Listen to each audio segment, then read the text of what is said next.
Well, we're finally putting in some irrigation. I think we just about have the sprinklers figured out. I wouldn't call myself a plumber, but that is a piece of work.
So we have too many chickens.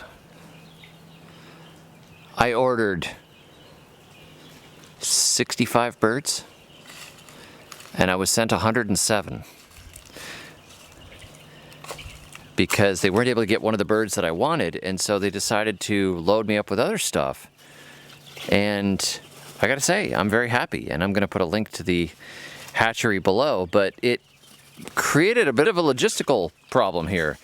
We have Red Broilers, and we have some just production egg layers. I ordered 15 production egg layers. I think I have 30 of them.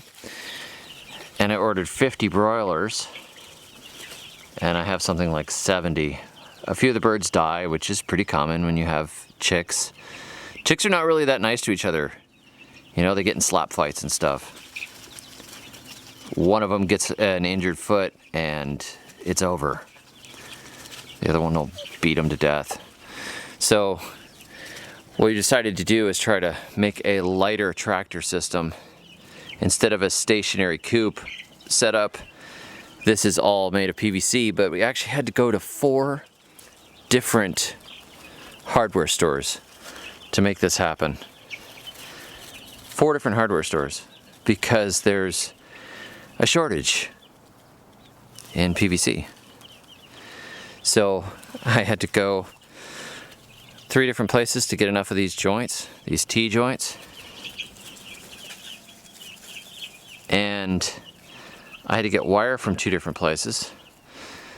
I had to go and get some extra pipes. And I mean, I think even this simple system right here, between the cost of the wire and the cost of the PVC, something like $400. It's just stunning to me. But that's why we're doing this now. We want to have a meat supply secured. And those broilers are able to reproduce, unlike the Cornish Cross, which usually just gets, heart disease and dies. The Red Broilers, which are mixed in with the production egg layers, the Red Broilers are the brown ones. The production brown egg layers are lighter, or white.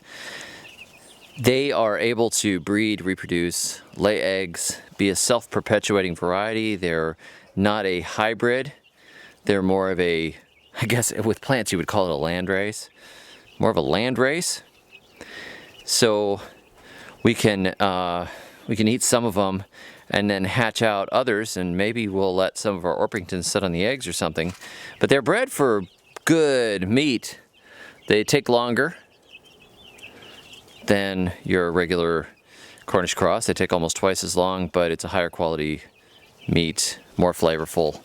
And if we raise them on pasture in this mobile tractor, they should be really, really good. There's nothing like pasture-raised poultry. The flavor is fantastic. So while on the topic of pasture and grass, this is where our birds were. Our chickens went through here in the big cattle panel setup. And they have gone through here, and we threw some straw down and some clover and some winter ryegrass. So this area right through here, this long streak, every day they're getting moved. And they're going along here, and they are chewing the ground up and manuring it. And here's somebody else that's chewing things up and manuring it. That's Claire. Hey, Claire.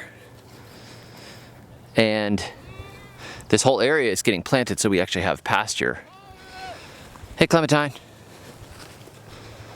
These tie-outs are working really, really well. They haven't managed to hurt themselves or get choked up or anything, which is great, because if you know goats have ways of killing themselves. What are you gonna, what is this? So these guys right here are doing just a bang up job, getting moved every day, chewing the grass down, manuring the ground, giving us great big brown eggs, and they're happy and they're good and fat. They like this much better than being cooped up in the coop. This is working well, and they are just doing good work for us. All that long strip back there, they've already worked it over, and we're planting it. We're just waiting for the rain to make all the grass come up. Down here too, I'm gonna just continue these chickens along the edge of the garden grass here. Now I'm kind of wishing I had more pasture, but that's when you go from vegetable farming to animal farming. Normally I'm tearing up the grass. This is weird. What have I become? This area here, the sheep have cropped. They get moved every day. It's time for me to move them again here in just a minute.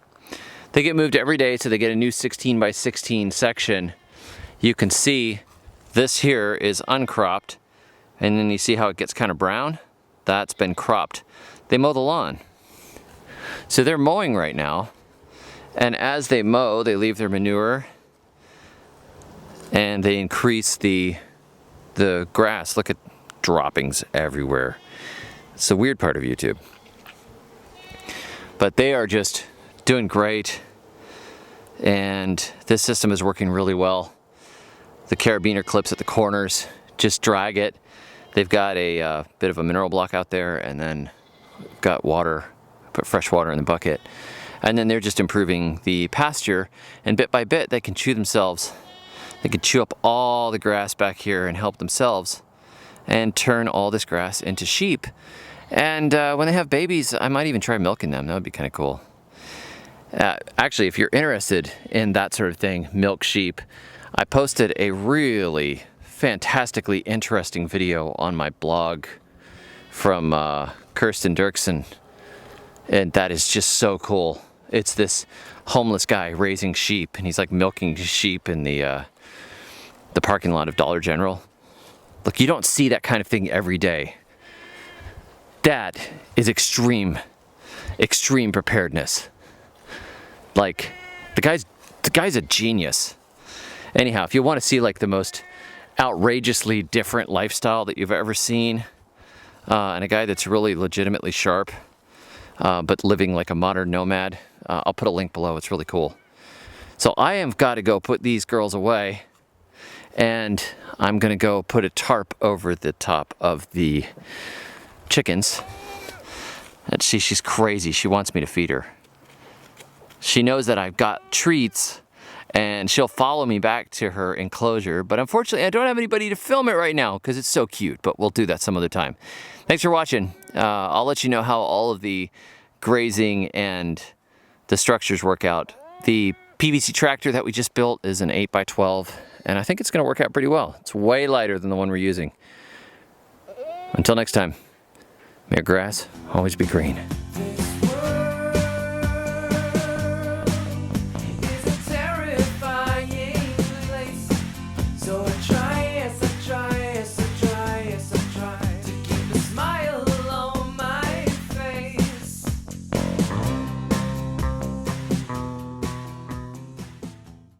Hey hon, come check out this soil. It's taken me all day to do. Hi hon, wow, this soil is so rich. I know, it's trying to be like me. Oh my word. Is this a water apple tree? Yeah, it's gonna go great in the soil. Wow, it's really gonna take off here. What's in the soil anyways? It's best you keep your business to yourself. All right, I don't need no answers.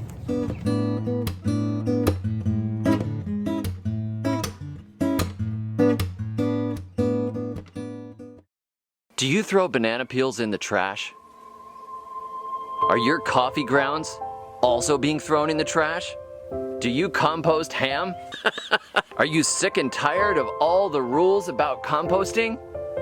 Do you wish you could compost in a super easy way?